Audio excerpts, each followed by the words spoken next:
Todos vocês receberão a mesma sentença. Vocês não vão me enganar. E qual que era a sentença do rei? Que Nabucodonosor teve um sonho. E ele ficou muito incomodado. Vou até botar uma ilustração aqui do sonho do Nabucodonosor. Nabucodonosor, diz assim o capítulo 2, verso 1, no segundo ano do seu reinado, Nabucodonosor teve uns sonhos. Eu gostei dessa tradução. Que o deixaram perturbado e sem poder dormir.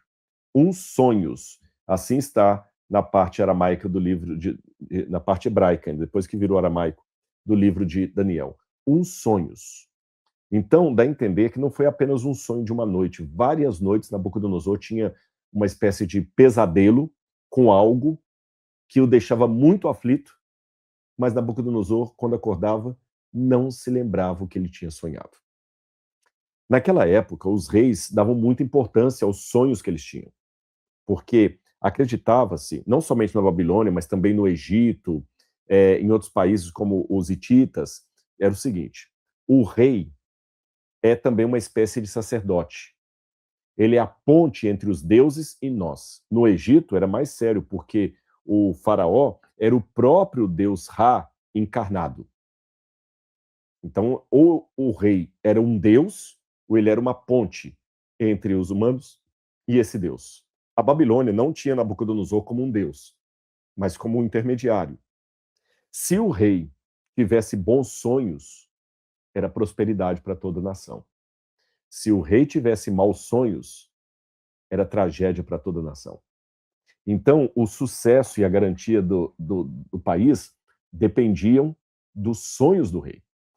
Lembra da história de José do Egito, quando o faraó teve o sonho e José foi lá decifrar o sonho de faraó e todo mundo viu que o sonho tinha a ver com o futuro da fome do Egito?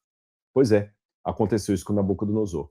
E tal qual no caso de José do Egito, Nabucodonosor tinha na sua corte especialistas em decifrar sonhos. Nós temos, inclusive, no Museu Britânico, no Metropolitan Museum de Nova York, alguns pedaços de argila que foram encontrados na Babilônia, e essas argilas são interessantes porque elas são do formato do fígado de um animal. E elas têm vários buraquinhos assim, porque o que eles faziam para interpretar o sonho do rei? Eles matavam o animal, pegavam as vísceras do animal, jogavam, e a partir do formato como a víscera caía, ele ia colocando uns palitinhos, como palito de fósforo ali, naquela outra. E a partir daquela víscera feita de argila, ele interpretava. Igual hoje tem as pessoas que leem búzios, leem cartas, bola de cristal. Naquela época tinha muitos também astrólogos. Só que para decifrar o sonho do rei, o básico era saber o que foi que o rei sonhou. Só que aí tinha um problema. O rei não se lembrava do seu sonho. Ele não lembrava o que ele tinha sonhado. E os sábios de Babilônia, de acordo com o capítulo 2 de Daniel, falaram assim: ó rei, diga-nos o sonho e nós lhe daremos a interpretação. Isso está no capítulo 2, versículo 7. O rei respondeu: bem sei que vocês estão querendo ganhar tempo, porque não sabem o que eu disse está resolvido. Isto é, se não me contarem o sonho e derem a interpretação, todos vocês receberão a mesma sentença. Vocês não vão me enganar. E qual que era a sentença do rei? Passar a faca em todo mundo. O rei era irado, e naquela época, quando o rei ficava irado, ele mandava ceifar a vida de todos, do maior ao menor. E aqueles homens ficaram apavorados. E como eles não conseguiam, porque o rei pediu duas coisas: eu quero saber o que eu sonhei e a interpretação. Eles até talvez, eu estou deduzindo, imaginaram de contar uma coisa para o rei lá, mas não iria enganar, porque o rei sabia que na hora que o sonho dele fosse contado, ele iria se lembrar. Ele iria se lembrar. O rei então deu um decreto: vou matar todos os sábios da Babilônia e todos aqueles que estão estudando na faculdade da Babilônia. Foi aí que Arioque, o chefe da guarda, chegou até a casa de Daniel e seus companheiros e falou: Daniel, eu sei que você é um cara gente boa, mas eu tenho que cumprir ordens. Nabucodonosor mandou matar todos os sábios, porque ninguém conseguiu decifrar o sonho dele, nem saber o que ele sonhou. E nesse caso, você está na lista. Daniel virou para Arioque e falou assim: Arioque, Vou te pedir só uma coisa. Deixa eu passar essa noite em oração com os meus companheiros, porque eu adoro um Deus do céu, que ele pode revelar o futuro. Se amanhã eu não tiver uma resposta, você pode cumprir com a sua ordem. Arioque aceitou, Daniel orou aquela noite toda e Deus revelou a Daniel o sonho que eu vou revelar para vocês agora também. No dia seguinte, Daniel só pediu a Arioque, Arioque, por favor, introduza-me na presença do rei. E assim Arioque o fez. Falou, Nabucodonosor, tem um rapaz daquela leva dos hebreus que você trouxe lá de Jerusalém, que ele diz que sabe o que o senhor sonhou e pode dar interpretação. O senhor estaria disposto a ouvi-lo, Nabucodonosor? Sim, traga esse jovem aqui. E Daniel foi. E quando Daniel chegou, Daniel falou assim, ó rei, eu vou contar o que foi que o senhor sonhou. O senhor foi dormir muito preocupado com o futuro do mundo e do seu reino. E há um Deus no céu que fez Nabucodonosor saber o que vai acontecer no futuro. Duas observações que eu quero apresentar para vocês aqui antes de falar qual o conteúdo do sonho do rei. Em primeiro lugar, Daniel não trouxe a glória para si mesmo. Ele falou, há um Deus no céu. Eu sou apenas instrumento. Aliás, meus irmãos, eu acho que se tem uma coisa que nós devemos aprender, nós que dizemos ser servos de Cristo, é aprender o nosso lugar enquanto instrumentos. Se você pegar, por exemplo, André Rieu, ele faz cada coisa com o violino ali que deixa a gente, assim, estupefato. E tem outros violinistas mais famosos que André Rieu. Mas, ainda que André Rieu tenha um Stradivarius na mão, um dos violinos mais caros do mundo, aquela peça, aquele instrumento musical, sem o músico, é apenas um objeto inanimado. Nenhum som agradável sai dele. Mas quando o musicista pega aquele instrumento e dedilha e a paleta e faz tudo ali, aí sai aquela música linda que as pessoas pagam muito dinheiro para assistir um espetáculo de André Rieu. Nós devemos entender que o nosso papel também é sermos instrumentos de Deus. Deus nos usa.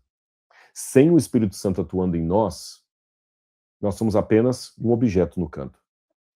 Mas quando a música de Deus é tocada através de nós podemos agradecer por ser instrumentos que fizeram os outros ouvir a música que Deus estava dedilhando. E é isso, tem muita gente que está entrando agora, que eu quero pedir para você fazer com os irmãos da Venezuela, tá certo? Aqui no vídeo dessa live, eu estou deixando para vocês o Pix da ADRA, sos.venezuela@adra.org.br. ADRA é A-D-R-A. Está fixado aqui, mas eu quero insistir. sos.venezuela@adra.org.br. Eu vou a semana toda falar dessa campanha para que nós possamos ajudar e eu vou bolar também, pedir para alguns amigos mais colaborarem também, a quantia que você puder dar. Vai ser bem-vinda. E essa conta, ela é exclusiva para enviar dinheiro para a ADRA, para a Venezuela, através da ADRA Internacional. A gente não vai resolver todo o problema da Venezuela. Eles já vêm com uma carência de muitos problemas políticos, financeiros de longa data, desde o Maduro. Mas é aquela questão, se nós pudermos pelo menos fazer algo por alguém, já valeu a pena. É ser um instrumento que Deus toca. A música que o violinista toca não é escutada no mundo inteiro, mas ela vale a pena para aqueles que estiveram no auditório. A ajuda financeira que você vai dar não vai resolver todos os problemas da Venezuela, muito menos do mundo, mas vai ajudar alguém lá na ponta que você nem conhece, que vai receber. E quando Cristo voltar nas nuvens com poder e grande glória, ele vai falar, venha bendito de meu Pai, porque eu tive fome, eu perdi minha casa num terremoto e você me ajudou. Ele falou, Senhor, quando é que o Senhor perdeu sua casa num terremoto que eu te ajudei? Nem tem isso na Bíblia. Ele fala, quando você ajudou uma pessoa que você nem conhecia na Venezuela, a mim você estava ajudando. E eu quero colocar essa campanha com vocês. Obrigado vocês que me seguem nas redes sociais, mas se você quer realmente honrar o conteúdo que eu apresento aqui, vamos botar o cristianismo em prática, tá certo? Voltando à história de Daniel. Daniel atribuiu a Deus a glória, e eu falei que eram duas coisas que eu queria falar, lembra? Primeiro que Daniel não chamou a glória para si mesmo, ele falou com o rei Nabucodonosor, Há um Deus no céu, ó rei, que te fez saber o que vai acontecer. Há um Deus. E ele coloca até aqui, olha, o mistério que o rei exige, que nem sábios, nem magos, nem encantadores podem revelar, mas há um Deus no céu que revela mistérios, pois fez saber ao rei Nabucodonosor o que vai acontecer nos últimos dias. O sonho e as visões que o rei teve quando estava em sua cama são estes, 2 pontos. Ele vai relatar o sonho. A segunda coisa que eu quero dizer, além do enaltecimento que Daniel dá a Deus, é o seguinte: eu sou muito desconfiado e tenho um senso crítico. Eu sou um acadêmico, olha o tanto de livro aqui atrás. Isso aqui não é só enfeite de estante, não. Falar que o Espírito Santo está me mostrando que tem alguém agora passando por um grande problema no casamento, isso é meio óbvio, né? O Espírito Santo está me revelando que alguém está com uma grande dor de cabeça nesse momento. Vocês estão assistindo, nós temos quase 1.500 pessoas conosco aqui. É óbvio que pode ter alguém com dor de cabeça. Dor de cabeça nem todo mundo. A profecia não pode ser uma coisa genérica, como música de amor quando você está na fossa e qualquer uma conta a sua história, parece que foi feita para você. Então essas previsões de fim de ano, esse ano morrerá alguém importante no Brasil, haverá um terrível acidente aéreo, isso acontece todo ano, isso não é profecia, isso é chutologia. Então a profecia bíblica, para ser de fato algo que mereça a minha credibilidade, ela tem que ser algo que foi profetizado antes e que se demonstrou cumprir depois. E isso acontece no sonho de Nabucodonosor. Vamos ver o que o rei sonhou.